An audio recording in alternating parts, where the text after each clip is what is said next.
un punto del circuito en un tiempo dado. Se mide en amperios.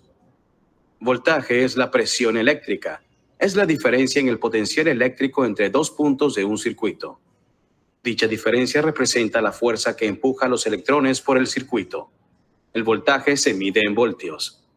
Impedancia y resistencia son dos términos similares.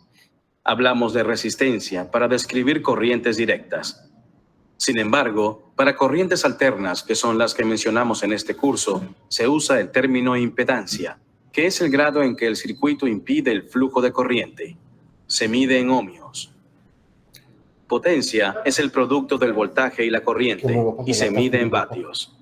Energía es la capacidad de una fuerza para producir trabajo, y se mide en julios.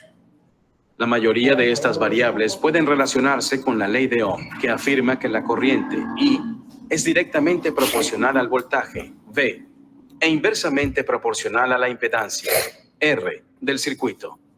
Para comprender esta relación, usaremos la analogía de una torre de agua. Aquí vemos la torre.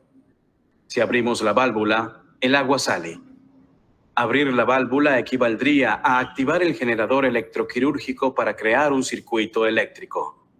La altura de la torre de agua sobre el nivel del suelo crea un diferencial de presión que se ejerce sobre el agua de la tubería.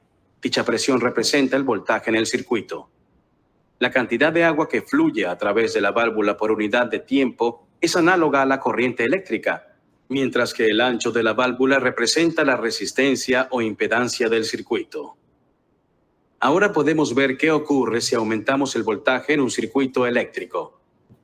¿Cómo lo haríamos? Elevaríamos la torre de agua para crear un mayor diferencial de presión entre el agua de la torre y el suelo. Esto es equivalente a aumentar el voltaje. Si ahora abrimos la válvula o activamos el circuito eléctrico, la mayor presión de la torre aumentará el flujo de agua a través de la válvula. Al igual que el mayor voltaje aumentará el flujo de electrones.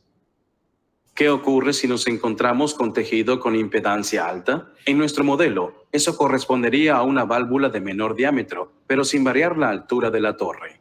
Al abrir la válvula, tenemos un flujo de menor corriente. ¿Y qué tiene todo esto que ver con la cirugía?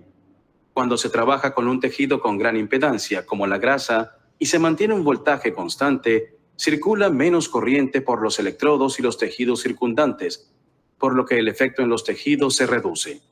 La impedancia de los tejidos también puede aumentar por la cicatrización o la desecación causada por la propia electrocirugía. Un tejido que ya haya coagulado, por ejemplo en el lecho vesicular, tendrá una gran impedancia. Similarmente, la impedancia es menor en presencia de edema o sangre, ya que ambos reducen la resistencia a la corriente. Tratemos de comprender el funcionamiento de los generadores electroquirúrgicos. Estos dispositivos realizan tres cosas. Primero, toman los 60 ciclos por segundo de la corriente alterna de la pared y los convierten en 500.000 ciclos por segundo o 500 kilohercios. ¿Por qué se llama radiofrecuencia? Porque la frecuencia de la onda de salida es similar a la de la radio AM.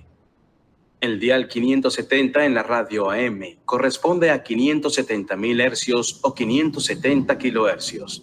La segunda cosa que hace el generador es permitirle ajustar el voltaje de salida, algo que hará indirectamente al ajustar la potencia de salida, medida en vatios. Al ajustar la potencia, el voltaje también cambia. La potencia es igual al voltaje por la corriente, de forma que si se aumenta la potencia del generador, el voltaje debe aumentar si la corriente se mantiene. La tercera función del generador es permitirle controlar el ciclo de servicio. El término ciclo de servicio describe el porcentaje de tiempo que la ESU está encendida. Las unidades electroquirúrgicas modernas están diseñadas para crear un circuito aislado. Esto significa que ambos electrodos están directamente conectados al generador y están aislados de la toma de tierra. En contraste con los circuitos conectados a tierra, donde solo el electrodo activo está conectado al generador. El circuito se completa a través de dicha toma a tierra. Los circuitos conectados a tierra aumentan el potencial de desvío de la corriente mediante el contacto con elementos conductores como los electrodos de un ECG y la mesa de quirófano, lo que aumenta el riesgo de quemaduras. Aunque aún se fabrican algunos generadores con toma a tierra para uso en determinadas oficinas, no se han vendido para su uso en quirófano por más de 40 años. Debido a que estos generadores no se usan ya, deberíamos evitar el término contacto de tierra para el electrodo de mayor tamaño. En un circuito aislado, el electrodo de mayor superficie se coloca en el paciente y se conecta directamente a la ESU. Así que, en vez de contacto de tierra, el término correcto es electrodo dispersivo. ¿Por qué debe convertir la ESU la frecuencia de la toma de corriente a una frecuencia mucho mayor? En las tomas de corriente de Norteamérica, la dirección de la corriente cambia 60 veces por segundo o 60 hercios. Esta frecuencia nos permite iluminar nuestras casas, pero también tiene la capacidad de despolarizar los músculos y nervios. Sin embargo, si la frecuencia aumenta drásticamente a más de 100.000 hercios o 100 kilohercios, los músculos y nervios no pueden responder y, en esencia, funcionan normalmente. Por esta razón, ni usted ni el paciente entrarán en paro cardíaco cuando esta energía los recorra.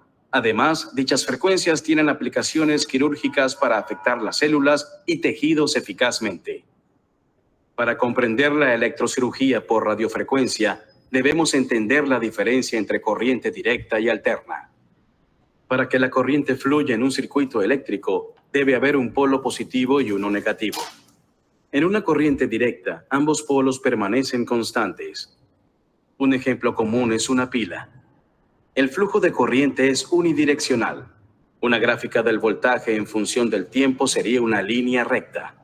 Por el contrario, con la corriente alterna usada en las electrocirugías, el voltaje oscila entre los polos positivos y negativos a unos 500.000 ciclos por segundo.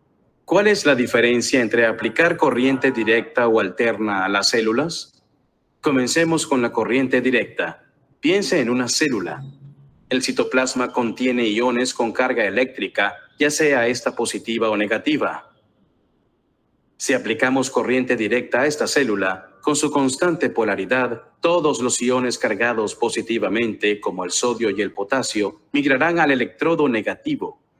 Y los iones cargados negativamente, como el cloro y algunas moléculas proteínicas, migrarán al electrodo positivo.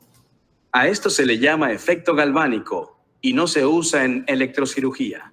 En la electrocirugía por radiofrecuencia se usa la corriente alterna con una polaridad en constante cambio.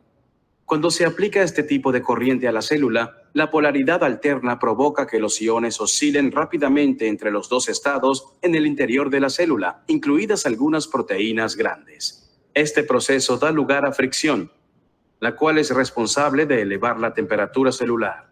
Hemos mencionado que el generador utiliza la corriente alterna de frecuencia baja de la toma y la convierte en una radiofrecuencia mucho mayor. Los generadores producen distintos tipos de ondas que le permiten al operador lograr distintos efectos en el tejido. Muchas ESU tienen dos opciones de salida: corte y coagulación. Como verá, estos términos no reflejan con precisión el uso adecuado de la energía. Y estos nombres contribuyen a la confusión sobre las propiedades de los distintos tipos de onda. Comenzaremos con el modo de corte, con el ajuste puro a 30 vatios. El osciloscopio muestra una onda senoidal continua con un voltaje bajo. Esto es un ciclo de servicio continuo. Si subimos a 100 vatios, la onda sigue siendo senoidal, pero con un mayor voltaje. Si cambiamos a la onda llamada de coagulación, con la misma potencia, el osciloscopio muestra una onda con un voltaje mucho mayor que solo se produce intermitentemente. En esta situación, la corriente solo está encendida el 6% del tiempo. El porcentaje de tiempo que la ESU produce ondas se denomina ciclo de servicio.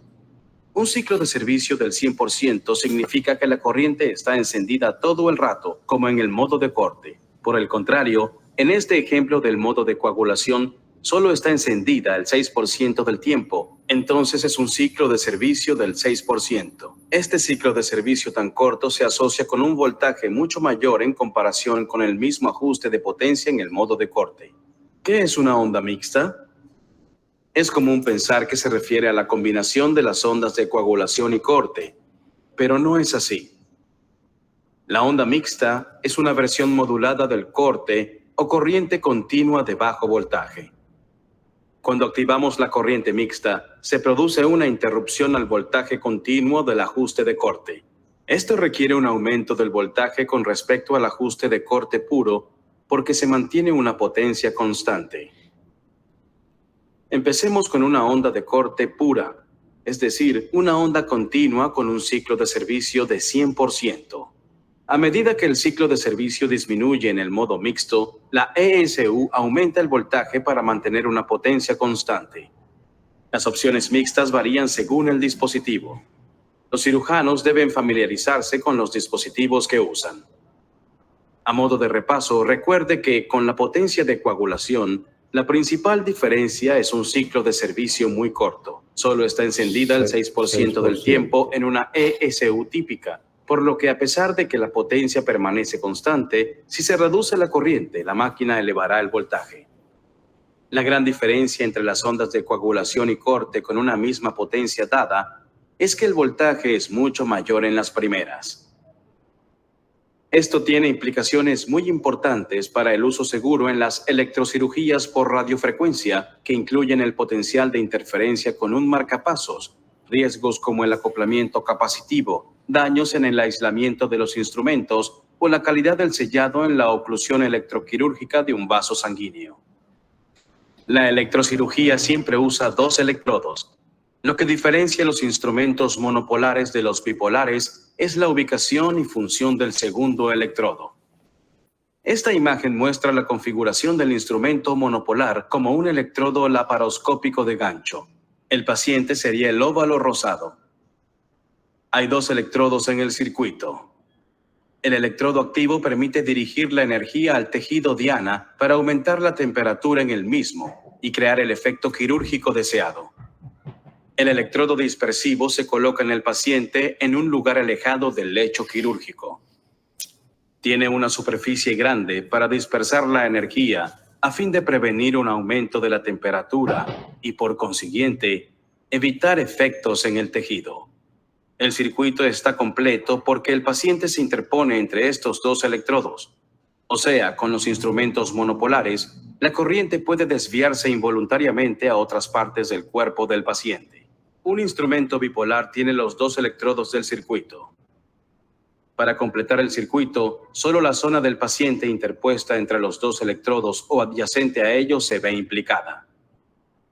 Esto reduce drásticamente el riesgo de desvío de la corriente propio de los instrumentos monopolares. Con los instrumentos monopolares, la corriente podría desviarse a cualquier zona del cuerpo. Con los bipolares, este riesgo se reduce drásticamente. Para comprender los usos de la electrocirugía por radiofrecuencia, hay que entender los efectos de la temperatura en células y tejidos. La temperatura corporal normal es de 37 grados centígrados, pero todos experimentamos aumentos de la temperatura cada tanto que pueden llegar a unos 40 grados centígrados, sin que esto dañe la integridad celular y tisular. Cuando la temperatura celular alcanza 50 grados centígrados, la célula muere en aproximadamente 6 minutos. Si alcanza 60 grados centígrados, la muerte celular es instantánea. ¿Qué ocurre a 60 grados centígrados? Entre 60 y 95 grados centígrados, se producen dos procesos simultáneos de interés para los cirujanos: coagulación y desecación. La animación los muestra de forma conjunta, pero en realidad se produce solo uno. Si elevamos instantáneamente la temperatura de una célula a 100 grados centígrados, se produce vaporización celular. El proceso de la electrocirugía por radiofrecuencia se basa en la capacidad de la corriente para elevar la temperatura celular y, por consiguiente, tisular, para lograr el efecto deseado en el tejido. ¿Cómo logra la radiofrecuencia elevar la temperatura celular? Piense en una célula. El citoplasma contiene un gran número de iones con carga positiva y negativa, y moléculas y agua. Si aplicamos una corriente alterna a la célula, dichos iones oscilan sin parar. La fricción intracelular resultante es lo que hace que la temperatura celular aumente. Cuando la temperatura alcanza entre 60 y 95 grados centígrados, se dan dos procesos simultáneos: desecación y coagulación. La desecación se produce cuando la célula pierde el agua a través de la pared celular dañada por la temperatura. La célula va encogiéndose de tamaño gradualmente. El otro proceso que ocurre a partir de 60 grados es la desnaturalización de las proteínas. Se produce una rotura del reticulado de hidrógeno que existe entre las proteínas y al eliminarse, el reticulado vuelve a formarse de manera aleatoria, idealmente para formar un coágulo homogéneo. El resultado es una célula encogida, desecada y coagulada. Si se transmite suficiente energía para aumentar rápidamente la temperatura a 100 grados centígrados, el agua intracelular hierve y forma vapor. Si se logra esta conversión de líquido a vapor muy rápidamente, se produce una expansión masiva del volumen intracelular. Debido a que la membrana celular también está dañada, la célula se vaporiza, explotando en una nube de vapor, iones y materia orgánica. La creación de distintos efectos tisulares mediante electricidad por radiofrecuencia son producto del impacto de la energía en las células. Estos efectos se manifiestan a nivel tisular para crear los resultados deseados, como sellado vascular o corte del tejido. El corte tisular se logra elevando rápidamente la temperatura a 100 grados para que se produzca vaporización. El sellado vascular se produce mediante la desecación y coagulación, para lo que es necesario que la temperatura esté elevada a más de 60 y menos de 100 grados centígrados. La desecación tisular es la manifestación de la deshidratación celular con su consiguiente pérdida de volumen. Esto es útil para ocluir estructuras tubulares como las trompas de Falopio o los vasos sanguíneos. La coagulación tisular es la rotura del reticulado hidrotérmico y su regeneración con una estructura aleatoria. Si este proceso sucede cuando se juntan dos superficies tisulares opuestas, como cuando se comprimen las paredes de un vaso sanguíneo, el hueco puede cerrarse y crear un fuerte sellado, como si se soldasen las paredes del vaso. Los efectos de la electrocirugía, deseados o no, se producen por el calor. Hay varios puntos sobre el calentamiento que son importantes. Como sabe, la temperatura más alta que puede alcanzar el agua de una cafetera es 100 grados centígrados, a presión estándar. A más de 100 grados, el agua se evapora. De igual forma, la temperatura más alta que puede alcanzar el agua intracelular es 100 grados, ya que por encima de esta hierve. Cuando el agua intracelular hierve rápidamente, las células explotan y permiten el corte. Después de que el agua tisular se evapore, el tejido que queda puede carbonizarse con un aumento de temperatura a unos 200 grados centígrados. Cuando se hace un corte electroquirúrgico, puede producirse una lesión por coagulación colateral. Los estudios suelen coincidir en que la profundidad de la lesión térmica normalmente no supera 0.2 milímetros para ondas de corte puras y 0.3 milímetros para ondas mixtas.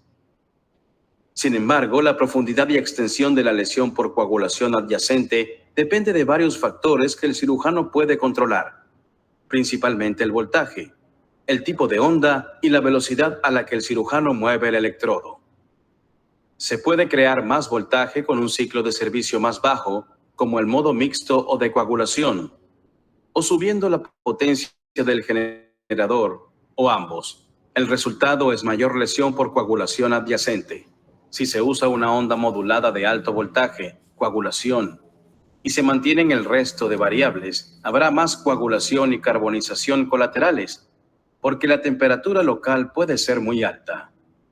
Por lo general, cuanto más baja sea la velocidad del electrodo, más energía se aplica al tejido adyacente. Pero si la velocidad del electrodo es demasiado rápida, superará el límite de vapor, lo que da lugar a un contacto con una densidad de corriente transitoria menor del tejido y la creación de una zona desecada y coagulada. El propósito principal de la desecación y coagulación electroquirúrgicas es sellar los vasos sanguíneos u otras estructuras con lúmenes. Este proceso requiere contacto entre los electrodos y el tejido. Aunque puede usarse cualquier tipo de onda, un voltaje bajo y continuo u onda de corte puede dar lugar a una zona de coagulación más profunda, homogénea y predecible, y a un sellado vascular mejor que con el modo de coagulación. El ajuste de coagulación interrumpida de alto voltaje provoca que la zona superficial se deseque y actúe como aislante, lo cual impedirá o prevendrá la creación de un circuito eléctrico. Sin embargo, cuando se usa el ajuste de corte de bajo voltaje, el tejido se calienta. Doctor, ya no está compartiendo. Coagulaciones más homogéneas. A ver, espera. ¿Cómo que no?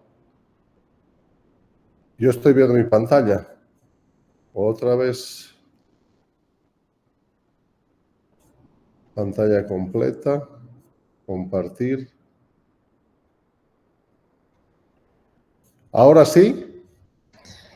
Ahora sí, doctor. Se puede ser mejor para el sellado vascular. De hecho, todos los dispositivos bipolares avanzados usan el voltaje bajo y continuo. La fulguración es un proceso por el cual el tejido se coagula a nivel superficial al ser recorrido por arcos electroquirúrgicos de alto voltaje que continúan elevando la temperatura por calor resistivo a más de 100 grados centígrados, alcanzando incluso los 200 grados centígrados o más. Además de coagulación y desecación, las moléculas orgánicas se descomponen en átomos, incluidos átomos de carbono, por lo que el tejido coagulado adopta una tonalidad oscura llamada carbonización. Este proceso probablemente requiere temperaturas locales de al menos 400 grados centígrados. La mejor forma de lograr un arco de corriente entre el electrodo y el tejido es con una onda modulada de alto voltaje en el modo de coagulación. Se usa sin hacer contacto con el electrodo de mayor tamaño.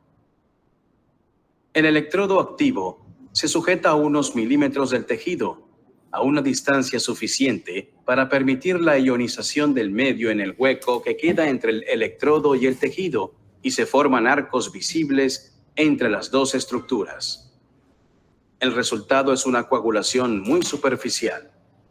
Si no hay contacto con el tejido, la zona coagulada no será muy profunda. La índole rápida y superficial de este tipo de coagulación aumenta la impedancia del tejido, lo que evita que la corriente pase a las capas más profundas. Por ello, este tipo de coagulación es idónea para detener un pequeño sangrado arteriolar en una gran superficie. Este concepto también se integra en los coaguladores de haz de argón que veremos más adelante. Ahora que hemos repasado los principios básicos de la electrocirugía, el próximo paso es comprender cómo modificar los efectos tisulares cambiando aspectos de la técnica. Es fundamental conocer algunas variables para una aplicación segura y eficaz de la electricidad por radiofrecuencia. Estas variables incluyen la densidad de la corriente, la onda del generador usada, la resistencia tisular, el tiempo de aplicación a un tejido y su entorno, el hecho de que el tejido y el electrodo estén o no en contacto y el medio entre ambos. Estos conceptos se cubren en este módulo y el siguiente, comenzando por la densidad de la corriente y el tipo de onda. La electrocirugía se basa en controlar la densidad de la corriente. La densidad de la corriente es la potencia total que recorre el tejido por unidad de área del electrodo próximo o en contacto con él. La densidad de la corriente depende de la combinación de la forma y el tamaño del electrodo y de los ajustes de corriente y potencia del generador. La forma y el tamaño del electrodo son muy importantes. La densidad de la corriente necesaria para vaporizar el tejido debe ser muy alta, lo que requiere un electrodo con un área muy pequeña. Una densidad de corriente ligeramente menor puede desecar y coagular, mientras que la misma corriente en un área mucho mayor puede no tener ningún impacto en las células, lo cual es el efecto deseado creado por el tamaño del electrodo dispersivo. Piensen en el electrodo de hoja que se usa a diario en el quirófano y se muestra en el video. Puede usarse en dos orientaciones, con el borde hacia el tejido o con la hoja reposando sobre este. A la misma potencia del generador, el efecto tisular será diferente. Cuando el borde o la punta se colocan sobre el tejido, se crea un electrodo con una superficie muy pequeña y una densidad de corriente alta, con lo cual se produce vaporización y resulta en corte del tejido. Cuando la hoja reposa sobre el tejido, el área es mayor, lo que crea una densidad de corriente mediana y resulta en desecación y coagulación proteínica. Este video muestra cómo el cambio de orientación del electrodo cambia la densidad de corriente y logra distintos efectos. El generador está a la misma potencia, 50 vatios, con el modo de corte que produce una onda continua de bajo voltaje. El borde se usa para vaporizar y, en consecuencia, cortar el tejido. Ahora giramos la hoja para que tome contacto con el tejido. Al activar el generador, se produce desecación y coagulación, pero no vaporización. Al volver a rotarlo sobre el costado, volvemos a vaporizar el tejido. Puede sorprender que para lograr un buen sellado vascular haya que usar una potencia continua de bajo voltaje, es decir, el ajuste de corte en lugar del ajuste de alto voltaje interrumpido para coagulación. Comencemos con el ajuste de coagulación. El primer paso para que la energía selle un vaso es coaptarlo, es decir, juntar sus paredes. Al usar el ajuste de alto voltaje interrumpido, COAC, creamos puntos de soldadura, que son zonas superficiales y heterogéneas de desecación y coagulación. También se produce carbonización y caramelización, lo que hace que los tejidos se adhieran al forceps, un proceso que desgarra el tejido al abrir el forceps. Cuando se usa la onda de corte, tenemos una coagulación más gradual y regular, lo que da lugar a un sellado más homogéneo. Esta técnica puede ser preferible para vasos pequeños y linfáticos. Hay múltiples variables que alteran los efectos tisulares. Entre ellos se incluyen los ajustes del generador y cómo se aplica el electrodo. ¿Entiende lo que ocurre en la interfaz entre el tejido y el electrodo? En muchos casos, no se comprenden bien los principios de la electrocirugía. Por ejemplo, ¿por qué corta el modo de corte? ¿Por qué coagula el de coagulación? Estas demostraciones se hacen a 50 vatios. Ahora aumentamos la potencia a 100 vatios y se puede ver el arco de la fulguración, spray. ¿Cuál es el mecanismo que se emplea aquí? ¿Cómo pueden explicarse los distintos efectos tisulares? ¿Cuál es el uso idóneo para cada forma de electrocirugía? Al examinar los efectos en el tejido, vemos que el daño térmico del corte es mínimo. Con el modo de coagulación, hay daño tisular significativo. Sin embargo, cuando se usa una potencia alta en modo de fulguración, el daño térmico es bastante superficial. ¿Cómo podemos explicar los distintos efectos tisulares?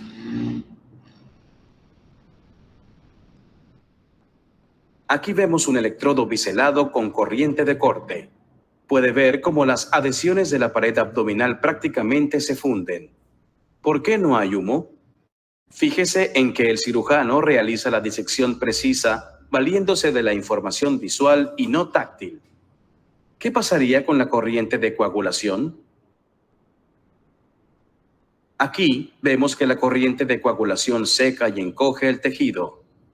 El tejido se deseca, pero no se produce corte.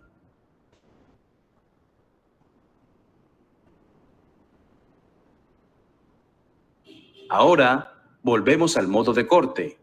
¿Puede explicar los principios biofísicos de esta demostración?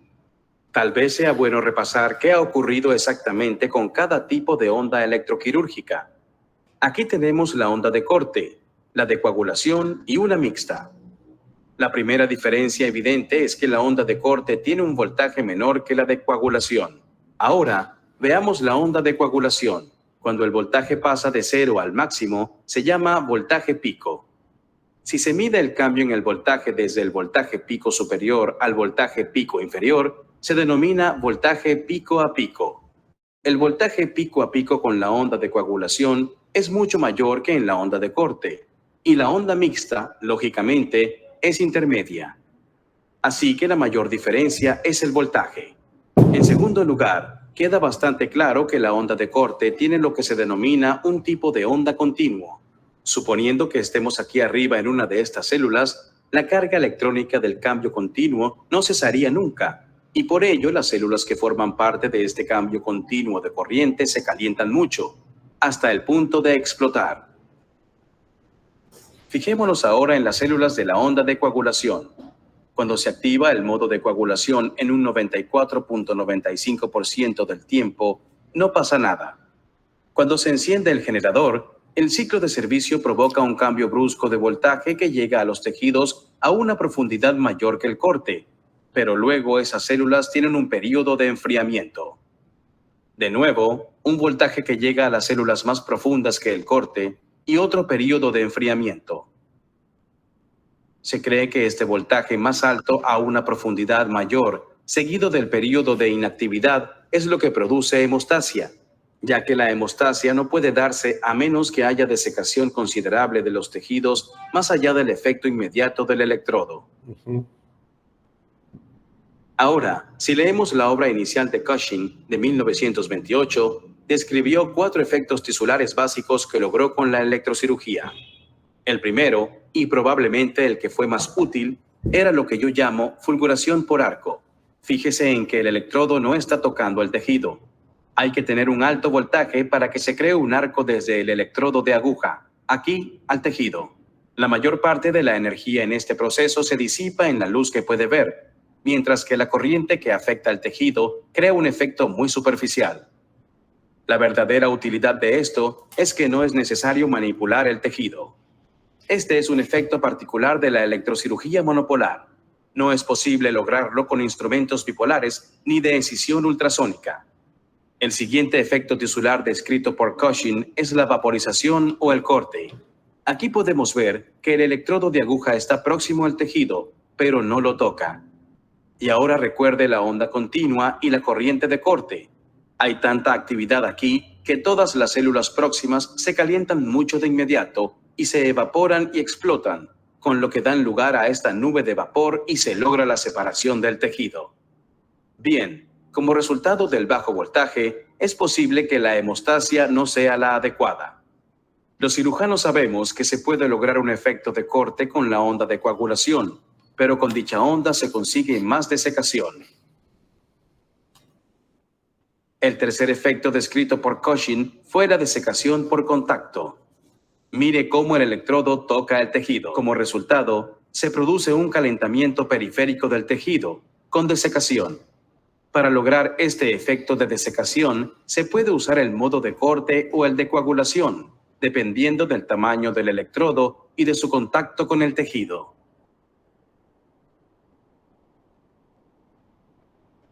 Muy bien. Sam 14.